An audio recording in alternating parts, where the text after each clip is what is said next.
Tout au bas, dans la vallée de Tolède, le Tage, le plus long fleuve de la péninsule ibérique qu'il traverse d'est en ouest sur une distance de 1120 km, coule en direction du Portugal vers sa destination finale, l'océan Atlantique.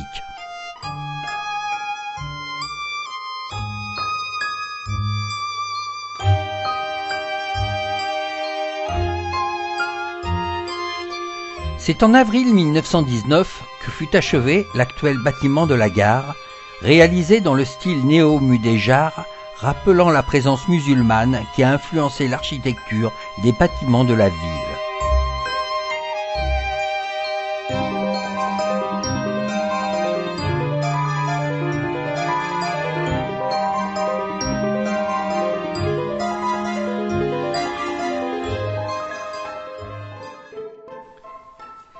Bâtiment commandé par les rois catholiques à Juan Huas en 1476, qui a construit l'un des plus beaux temples de la ville de Tolède et l'un des meilleurs ensembles gothiques hispano-flamands. L'église a une seule nef couverte de voûtes nervurées avec un dôme étoilé au-dessus du presbytère, un haut chœur et des chapelles latérales entre les contreforts, soulignant l'abondante décoration qui orne le transept et la chapelle principale.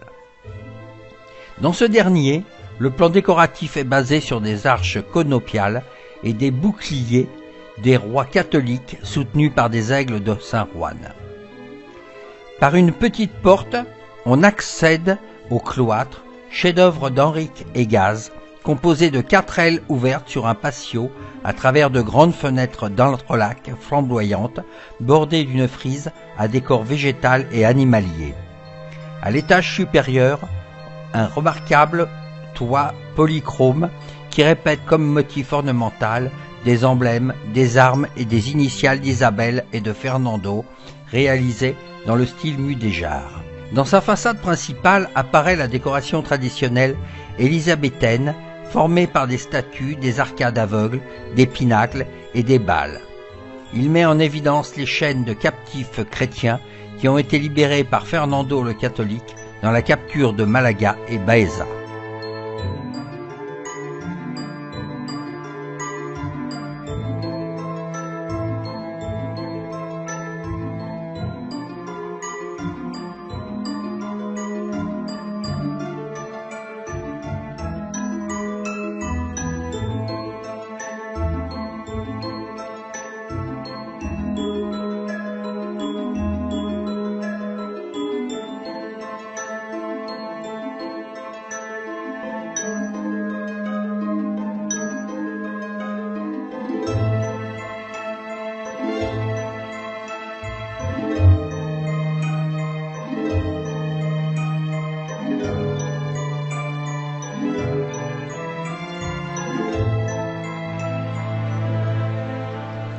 La synagogue Santa Maria la Blanca à Tolède a été construite en 1180, comme l'atteste une date en hébreu sur l'une des poutres. Tolède était déjà reconquise par les princes chrétiens depuis 1085. C'est un superbe exemple de style mudéjar qui ressemble plus à une mosquée qu'à une synagogue, notamment par l'absence de galeries pour les femmes.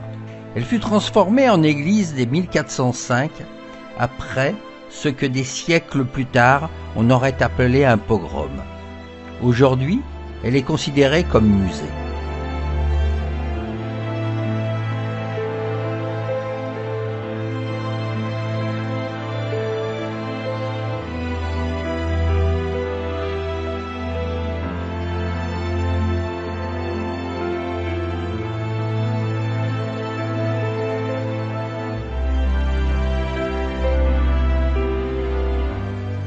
L'hôpital de San Juan Bautista, construit entre 1541 et 1603 par le cardinal Tavera, premier grand bâtiment de la Renaissance néoclassique.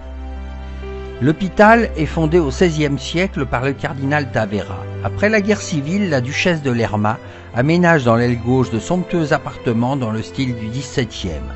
Au rez-de-chaussée, une belle bibliothèque, et parmi les toiles exposées, on remarque la Sainte Famille du Greco. et au premier étage, le portrait du cardinal Tavera. Au centre du patio, une galerie mène à l'église où est exposé le remarquable baptême du Christ du Greco.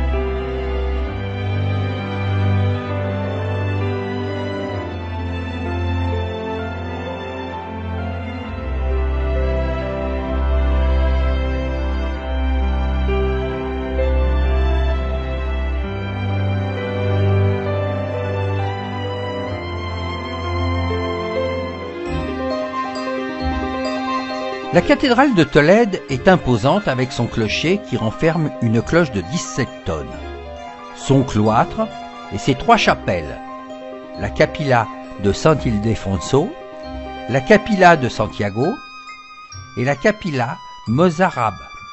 Sa construction a été entreprise en 1226 pour finalement être achevée en 1493.